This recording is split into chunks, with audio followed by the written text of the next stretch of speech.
తల్లిదండ్రులను చంపేటువంటి కుసంస్కారంలో పెరుగుతున్నటువంటి పిల్లలను గద్దరన్న ఆశయాలు చాలా మంది వేదిక మీద ఉన్నాం, చాలా మంది ఉపన్యాసాలు ఇస్తుంటాం. కానీ మీరు ఒక్కసారి గుండె మీదే చేసుకొని చూడండి, మీ పిల్లల భవిష్యత్తు.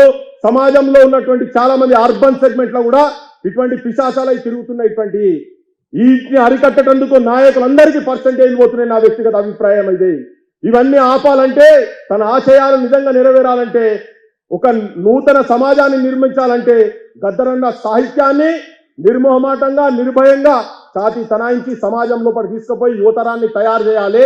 మళ్ళొక్కసారి చెప్తున్నా, సమాజంలో ఒక ఉదాహరణగా ఉండేటువంటి ఆత్మ బలిదానాలు చేసుకొని 1200 మంది పిల్లలు, అంతకుముందు ఫైరింగ్ జరిగితే 369 మంది చనిపోతూ వచ్చినటువంటి తెలంగాణ ఇవాళ గాంజాయి బెల్ట్ షాపులు తాగుబోతుల రూపంగా తయారు కాబోతున్నది. తల్లిదండ్రులను చంపేటువంటి కుసంస్కారులుగా తయారవుతున్నారు. కాబట్టి దాన్ని ఎదిరించాలంటే గదర్ ఫౌండేషన్ నుంచి మా శావశక్తిలో మేము చేస్తాం.